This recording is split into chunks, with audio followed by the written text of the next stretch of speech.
మిత్రులారా, మనం ఈరోజు తెలుసుకుంటున్నటువంటి అంశం ఏంటంటే, మనకు అనేక ఈ ప్రాపర్టీస్, ల్యాండ్ అంటే ఓపెన్ ప్లాట్స్ కానీ, లేదా కన్స్ట్రక్టెడ్ హౌసెస్ కానీ, ప్రైవేట్ ప్రాపర్టీస్, గవర్నమెంట్ ప్రాపర్టీస్, ఇట్లా ప్రభుత్వం సంబంధించినటువంటి భూములు కూడా, ఇలాంటి వాటి మీద చాలామందికి సందేహాలు ఉన్నాయి. ఏంటంటే అడ్వర్స్ పొజిషన్ అనే దాని మీద. అడ్వర్స్ పొజిషన్ అంటే ఏంటంటే ప్రతికూల స్వాధీనం. ఎవరైనా వ్యక్తి వేరే వాళ్ళకు సంబంధించినటువంటి ప్రాపర్టీ పైన, ల్యాండ్ పైన 12 సంవత్సరాలు కనుక కంటిన్యూగా పొజిషన్లో ఉన్నట్లయితే, కబ్జాలో ఉన్నట్లుగా నిరూపించుకున్నట్లయితే, ఆ ల్యాండ్, ఆ ఇల్లీగల్ ల్యాండ్ కూడా అతనికే లీగలైజ్ అయ్యే అవకాశం ఉంది. ఎందుకంటే ఒక కేంద్ర ప్రభుత్వం 1963లో లిమిటేషన్ యాక్ట్ చట్టం ప్రకారంగా ఇల్లీగల్ ల్యాండ్స్ కూడా లీగలైజ్ అయ్యే అవకాశాలు, ప్రమాదాలు ఉన్నాయి. కాబట్టి ప్రతి మనిషి జీవితంలో ఏది చదువుకున్నా కూడా minimum legal language, legal knowledge ఉండాల్సినటువంటి అవసరం ఉన్నది. ఎందుకంటే ప్రాపర్టీస్ కొనుగోలు కానీ, అమ్మకాలు కానీ, ఈ అడ్వర్స్ పొజిషన్ అంటే ఏంటిది, అదేవిధంగా ముఖ్యంగా ఉద్యోగులు అయితే సర్వీస్ మ్యాటర్స్ మీద మినిమం కనీసం ఈ సమాజం ఏంది, సోషల్ ఇష్యూస్, అనేక అంశాల మీద కొంత అవగాహన ఉండాల్సినటువంటి అవసరం ఉన్నది.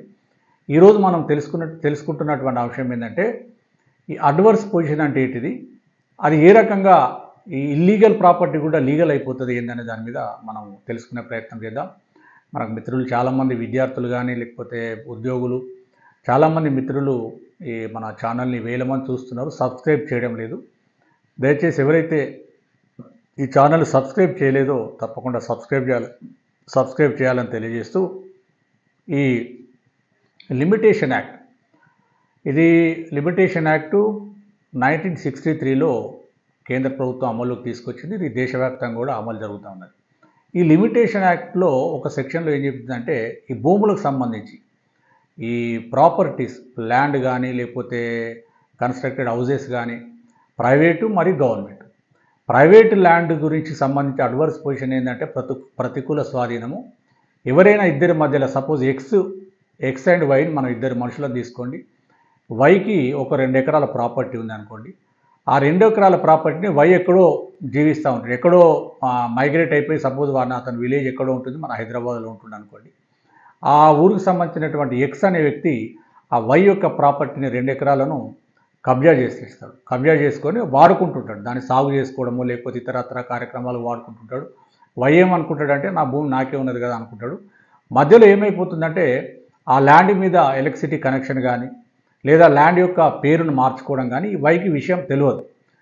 వైకి ఏం తెలియకుండానే ఎక్స్ ఆ ప్రాపర్టీని ఎంజాయ్ చేస్తూ ఆ ప్రాపర్టీని అతని పేరు మీద మార్చుకోవడం, అట్లా 12 సంవత్సరాలు ఆయన కబ్జాలో ఉంటాడు. పొజిషన్లో ఆన్ రికార్డు ఉన్నట్లయితే, ఆన్ రికార్డు ఉండాలి, పొజిషన్లో ఉండాలి. అప్పుడు ఆ భూమి అతనికే చెందే అవకాశం ఉంటుంది, అంటే ఎక్స్కే వెళ్ళే అవకాశం ఉంటుంది. అంటే ఇల్లీగల్ ప్రాపర్టీ కూడా లీగలైజ్ అయిపోతుంది. అంటే ప్రమాదకరం. ఎందుకంటే ఎవరైనా ప్రాపర్టీ కొనుగోలు చేసినప్పుడు ఖచ్చితంగా ఆ ప్రాపర్టీని ఎప్పటిగా ఫ్రీక్వెంట్గా చూసుకోవడము, దాంట్లో పొజిషన్లో ఆ వ్యక్తి ఉండాలి, లేకపోతే ప్రమాదం జరిగే అవకాశం ఉంది. ఇది ప్రైవేట్ ప్రాపర్టీకి సంబంధించి, అది గృహాలు కానీ, ఇల్లు కానీ, ప్లాట్స్, ఓపెన్ ప్లాట్ కానీ, లేదా ఫ్లాట్ కానీ 12 సంవత్సరాలు కనుక ఆ పొజిషన్లో ఉన్నట్లయితే అది అతనికి చెందే అవకాశం ఉంటుంది. పొజిషన్లో ఎవరుంటే వాళ్ళకే చెందే అవకాశం ఉంటుంది. అది ప్రైవేట్ ప్రాపర్టీ. అదే గవర్నమెంట్ ప్రాపర్టీకి 30 సంవత్సరాలు.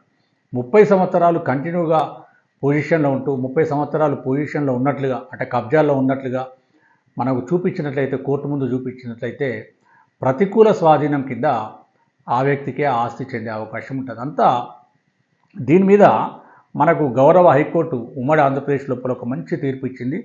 సోహం Modi versus special court for land grabbing Hyderabad. ఆ కేసులో, ఇది case number WP number 137/1988, WP number 8053/1998లో ఈ కేసు. ఇది 3వ తారీఖు 2వ నెల 2000లో ఆ కేసు డిస్పోజ్ కావడం జరిగింది. ఇందులో చెప్పింది కూడా చాలా స్పష్టంగా, ప్రైవేట్ ల్యాండ్ ఎగ్జాంపుల్ మనం తీసుకున్నట్లయితే, ప్రైవేట్ ల్యాండ్ అడ్వర్స్ పొజిషన్ అంటే ఎక్స్ అనే వ్యక్తి వై యొక్క ఆస్తిని, ఆ ఓపెన్ ప్లాట్ కానివ్వండి, లేకపోతే ఇరిగేషన్ ల్యాండ్ కానీ, ఏదైనా కానీ కబ్జాలోకి వచ్చేసి, ఏదో రకంగా కబ్జాలోకి వచ్చేసి ఆ కబ్జాలో 12 సంవత్సరాలుగా ఉన్నట్లుగా నిరూపించుకోవాలి. అంటే దాని మీద ఎలక్ట్రిసిటీ కనెక్షన్ కానీ, లేకపోతే ఇల్లు కట్టుకోవడం కానీ, ఇప్పుడు అది ఓపెన్ ప్లాట్ అనుకోండి, ఇల్లు కట్టుకునేది. ఆ ప్లాట్ మీద ఇంటి పర్మిషన్ తీసుకోవడము, మున్సిపాలిటీ పర్మిషన్ తీసుకోవడం, ఒక రూమ్ కట్టుకోవడము, తర్వాత ఇంటి నంబర్ రావడము, ఎలక్ట్రిసిటీ కనెక్షన్, అట్లా 12 సంవత్సరాలు కనుక అతను ఉన్నట్లయితే ఆ విషయం వైకి తెలియాలి.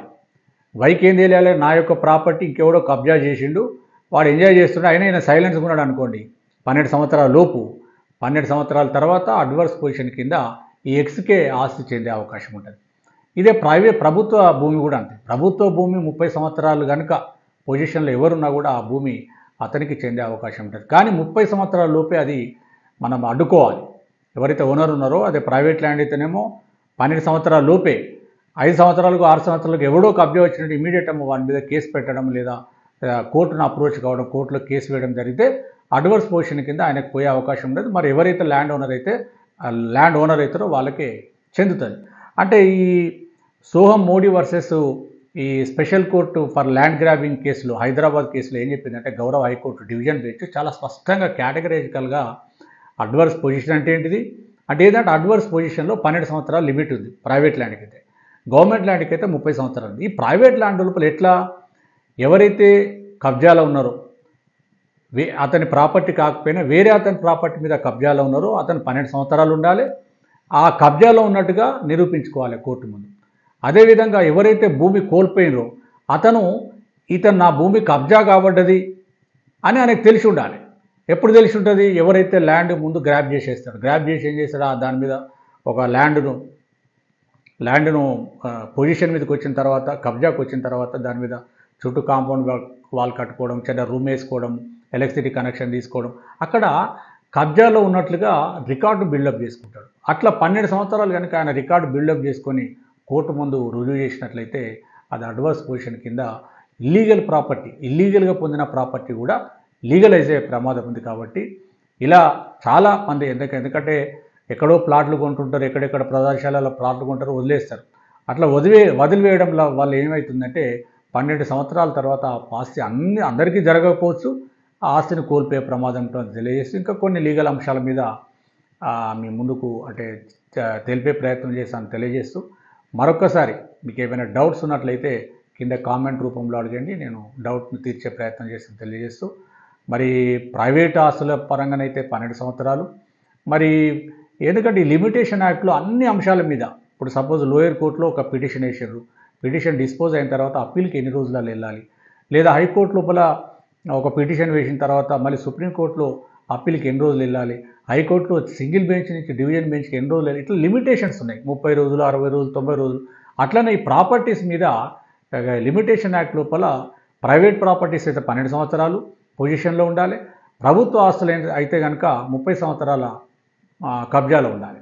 అప్పుడు మాత్రమే అది వాళ్ళు క్లెయిమ్ చేసుకునే అవకాశం ఉంటుందని తెలియజేస్తూ, మరి ఇక్కడ కూడా కండిషన్ ఏంది, 12 సంవత్సరాలు కంటిన్యూగా ఉన్నట్లుగా రికార్డు చూపించాలి, పొజిషన్లో ఉండాలి. ఈ విషయం ఎవరైతే ఆస్తి కోల్పోతున్నారో వాళ్ళకి తెలిసి ఉండాలి. అప్పుడు మాత్రమే సక్సెస్ అయ్యే అవకాశం ఉంటుంది. సేమ్ ఈ ప్రభుత్వ ఆస్తి విషయంలో కూడా అదే విధంగా వర్తిస్తుందని చెప్పి గౌరవ హైకోర్టు ఉమ్మడి ఆంధ్రప్రదేశ్లో 2000లో అంటే February 3, 2000లో ఒక హిస్టారికల్ జడ్జిమెంట్ రావడం జరిగింది. దాని తర్వాత మనకు చాలా తీర్పులు, అంటే ఇది మెయిన్ జడ్జిమెంట్ నేను చెప్తున్నా, దీని తర్వాత చాలా తీర్పులు సుప్రీంకోర్టులో కానీ హైకోర్టులో కూడా రావడం జరిగింది. ఇది ఈరోజు అడ్వర్స్ పొజిషన్ గురించి మనం తెలుసుకున్నటువంటి అంశము. మరికొన్ని తర్వాత కూడా కొన్ని ముఖ్యమైన అంశాలను తెలిపే ప్రయత్నం చేస్తాను. Thank you.